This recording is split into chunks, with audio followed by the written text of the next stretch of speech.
રાજકોટના રેલનગરમાં આવેલી કર્ણાવતી સ્કૂલમાં વિવાદ થયો છે। 4 વર્ષની બાળકીને શિક્ષિકાએ બોલ પેનથી ઈજા પહોંચાડી હોવાનો આરોપ થઈ રહ્યો છે। નર્સરીમાં અભ્યાસ કરતી 4 વર્ષની બાળકીને ઈજાઓ પહોંચવાનો આરોપ છે।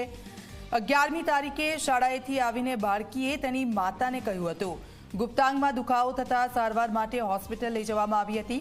પરિવારજનોએ શાળાના શિક્ષિકા પર ગંભીર આરોપો લગાવ્યા છે। શાળાએ યોગ્ય જવાબ ન પણ આપ્યાનો આરોપ લાગ્યો છે। બાળકીના આક્ષેપ બાદ પણ શાળાએ સીસીટીવી ફૂટેજ ન દેખાડ્યા। સમગ્ર મામલે શાળા સંચાલકોએ તેનો બચાવ કર્યો છે।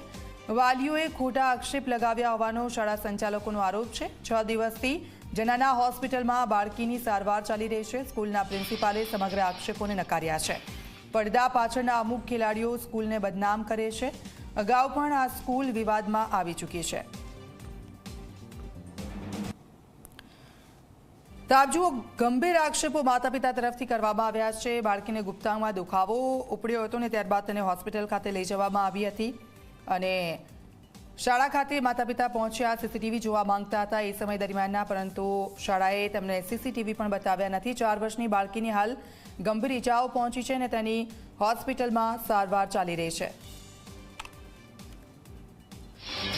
તો રાજકોટમાં કર્ણાવતી સ્કૂલ પર વિરોધ પ્રદર્શન। એનએસયુઆઈના કાર્યકરોએ શાળા પર દર્શાવ્યો છે વિરોધ। શિક્ષક સામે કડક કાર્યવાહી કરવાની માંગ ઉઠી છે। બાળકીને ન્યાય અપાવવા એનએસયુઆઈની માંગણી છે।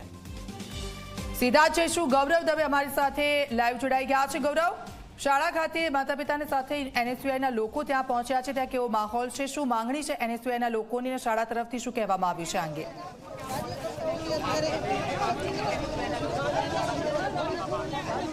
ચોક્કસ જ દીક્ષિત, આપ દ્રશ્યોની અંદર જોઈ શકો છો કે એનએસયુઆઈ દ્વારા કર્ણાવતી સ્કૂલ ખાતે ભારે વિરોધ છે તે કરવામાં આવી રહ્યો છે અને જે રીતના કર્ણાવતી સ્કૂલ ખાતે એનએસયુઆઈ દ્વારા વિરોધ કરવા માટે પહોંચ્યા હતા એ સમયગાળા દરમિયાન પોલીસ દ્વારા તેમની અટકાયત છે તે કરવામાં આવી રહી છે।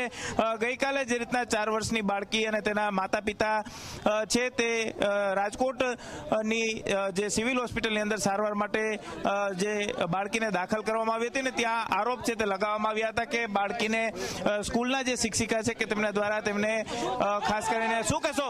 હાય હાય અરે કર્ણાવતી હાય હાય સાહેબ અમારી કર્ણાવતી સાહેબ અમને જે વાત તો કરવા જોઈએ એમ અરે કર્ણાવતી અરે સાહેબ વાત કરવા જોઈએ એમ કર્ણાવતી કાલ અમારે કઈ બીજું થાય એની જવાબદાર પોલીસ છે, યાદ રાખજો તમે બધા। સાહેબ અમારી ખાલી એક જ વસ્તુ છે કે અમને રજૂઆત કરવા જોઈએ, અમને રજૂઆત કરવા જોઈએ સાહેબ। અમે વિરોધ કરવા નથી આવ્યા।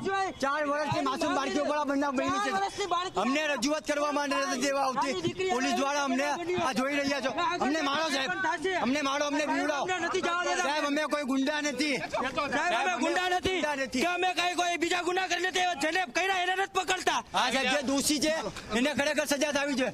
અમે કઈ ગુંડા છીએ સાહેબ, ખરેખર જે દોષી છે એને સજા કરવામાં આવતી નથી। અરે કર્ણાવતી ચોક્કસ જ એનએસયુઆઈના જે કાર્યકરો છે કે તે વિરોધ કરવા માટે કર્ણાવતી સ્કૂલ ખાતે પહોંચ્યા હતા અને ત્યાં ભારે વિરોધ છે તે કરી રહ્યા છે। ખાસ કરીને એનએસયુઆઈના કાર્યકરોની સ્પષ્ટ માંગ છે કે જે રીતના 4 વર્ષની બાળકી સાથે જે શિક્ષિકા દ્વારા જે કૃત્ય કરવામાં આવ્યું છે ગુપ્તાંગની અંદર, જે રીતના બોલપેન છે તે ભરાવવામાં આવી અને આ આખી ઘટનાની અંદર ભલે સ્કૂલ સંચાલકો દ્વારા પોતાનો બચાવ છે તે કરવામાં આવ્યો હોય, પરંતુ ક્યાંક આ જે વિરોધ છે તે અત્યારે જોવા મળી રહ્યો છે। આ તરફના દ્રશ્યો મારા કેમેરા પર્સનને કહીશ કે બતાવવાનો પ્રયાસ કરે કે કર્ણાવતી સ્કૂલ ખાતે ભારે વિરોધ છે તે અત્યારે જોવા મળી રહ્યો છે અને ખાસ કરીને કર્ણાવતી સ્કૂલને ઘેરવાનો પ્રયાસ છે તે એનએસયુઆઈ દ્વારા કરવામાં આવ્યો છે। મારી સાથે એનએસયુઆઈના કેટલાક કાર્યકરો છે, તેમની સાથે વાત કરવાનો પ્રયાસ કરીશું। શું વિરોધ હતો અને શું કારણ? ચોક્કસપણે જે આ રાજકોટની એક કર્ણાવતી સ્કૂલ કરીને છે રેલનગરમાં આવેલી, ત્યાં ક્યાંક ને ક્યાંક એક 4 વર્ષની માસૂમ બાળકી સાથે એક એમની શિક્ષિકા દ્વારા, એક ફિમેલ શિક્ષિકા દ્વારા આવા અડપણા કરવામાં આવ્યા છે, જેનો ખ્યાલ એમના માતા પિતાને પડ્યો અને ક્યાંક ને ક્યાંક એ હોસ્પિટલ પહોંચ્યા દ્વારા આજે સીસીટીવી જાહેર કરવામાં આવ્યા છે।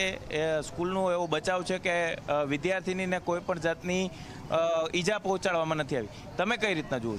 શિક્ષકો દ્વારા જ્યારે આ વિડીયો રેકોર્ડિંગ બહાર પાડવામાં આવ્યા સીસીટીવી, ક્યાંક ને ક્યાંક એ ખોટા હોય એવી રીતે જોઈ શકાય છે, કારણ કે સંપૂર્ણ રીતે સીસીટીવી સામે આવ્યા નથી। પાછળના 5 કલાકના જે વિડીયો રેકોર્ડિંગ છે એ સંસ્થા દ્વારા ક્યાંક ને ક્યાંક તેમના માતા પિતાઓને દેખાડવામાં નથી આવ્યા અને ના એ લોકો ક્યાંય આગળ બહાર પાડવા માંગતા હોય એવું લાગી રહ્યું છે। નેતાઓની સંડોવણી છે સ્કૂલની અંદર કે કોઈ ભાગીદાર છે એટલા માટે પગલાં લેવામાં નથી આવતા? ક્યાંક ને ક્યાંક આપણે જોઈ શકીએ છીએ કે રાજકોટના તંત્રમાં હાલ એવી જ રીતને રહેલું છે કે કોઈ પણ મોટો મુદ્દો થાય અને ક્યાંક ને ક્યાંક તે ભાજપના કોઈને કોઈ નેતા અથવા એમના સંબંધીઓ સાથે જોડાયેલી સંસ્થા હોય તો તેમની ઉપર ચોક્કસપણે કોઈ પગલાં લેવામાં આવતા નથી. તો બની શકે કે આ સ્કૂલની શાળાની પાછળ પર ક્યાંક ને ક્યાંક આવી રીતે કોઈક મોટા નેતા અથવા એમના સગા સંબંધીઓના હાથ પણ હોઈ શકે છે. એટલે પોલીસ તંત્ર દ્વારા પણ અત્યારે ચોક્કસપણે યોગ્ય પગલાં લેવામાં નથી આવ્યા.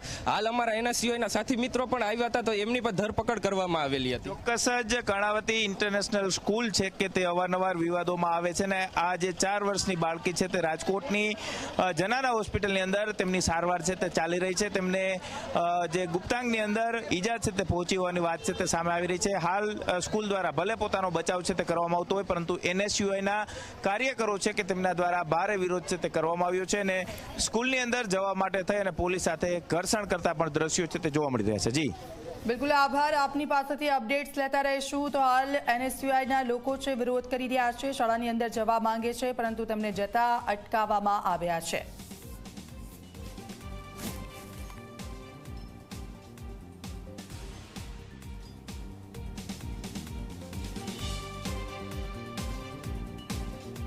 રાજકોટની કર્ણાવતી ઇન્ટરનેશનલ સ્કૂલ વિવાદમાં આવી છે. શિક્ષિકાએ વિદ્યાર્થિનીના ગુપ્તાંગમાં ઈજા કર્યાના આરોપ છે. 4 વર્ષની બાળકીના વાલીનો સ્કૂલ સામે ગંભીર આરોપ.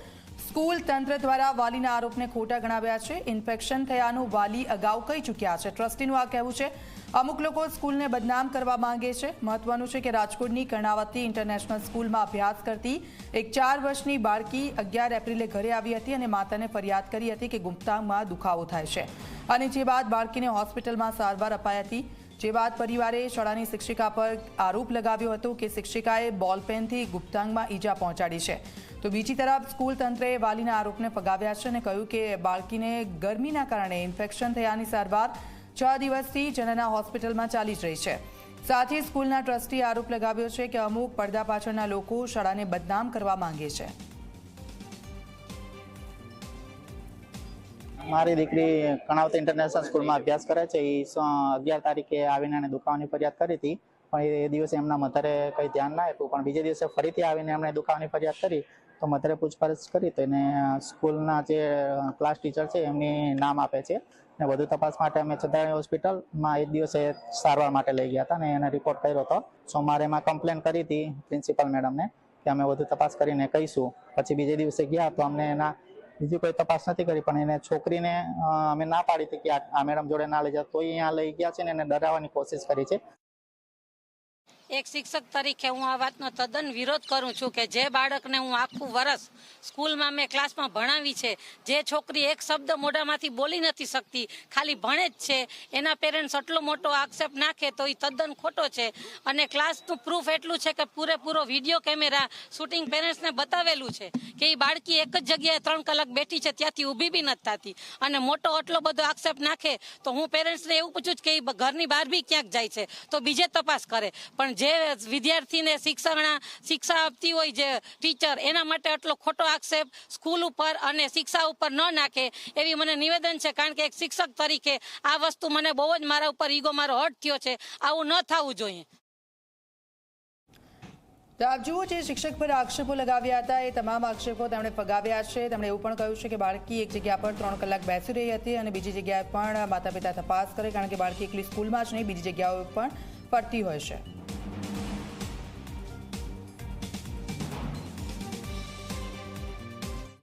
આપણી સાથે સ્કૂલના ટ્રસ્ટીઓ છે તેમની સાથે વાત કરીશું. સર, આખી જે ઘટના બની છે આ ઘટનામાં કઈ રીતના પોલીસને આપના દ્વારા એવિડન્સ આપવામાં આવ્યા છે અને કઈ રીતના તપાસ કરવામાં આવી છે? 14 તારીખે વાલી જ્યારે અમારી પાસે આવે છે અને અમને અમૃતા હોસ્પિટલના રિપોર્ટ બતાવે છે એમાં સ્પષ્ટપણે લખેલું હોય છે કે ઉનાળામાં પાણી ઓછું પીવાને કારણે એ દીકરીને યુરિનમાં રસી થયા હોય એવું સ્પષ્ટ દેખાય છે. તેમ છતાં એ વાલીનો આગ્રહ હોય છે કે અમને સીસીટીવી કેમેરા બતાવવામાં આવે. 11 તારીખના સંપૂર્ણ સીસીટીવી કેમેરા અમે એમને બતાવીએ છીએ. એ સ્કૂલમાં એન્ટર થાય છે ત્યારથી લઈ અને એક્ઝિટ થાય છે ત્યાં સુધીના અમે સીસીટીવી કેમેરા બતાવીએ છીએ. સહેજ સ્કૂલના ટ્રસ્ટી અશોકભાઈ પાંભર આપણી સાથે. સર, સીસીટીવી આપે જાહેર કર્યા છે, કઈ રીતના તમે તંત્રને સાથ સહકાર આપી રહ્યા છો અને આમાં દૂધનું દૂધ અને પાણીનું પાણી થવું જોઈએ કઈ રીતના તમે વાત કરી રહ્યા છો? 11 તારીખના બાળક જ્યારે સ્કૂલની અંદર દાખલ થાય છે અને કેમ્પસ છોડે છે ત્યાં સુધીના સેકન્ડના સીસીટીવી અમે તંત્રને આપેલા છે. એમાં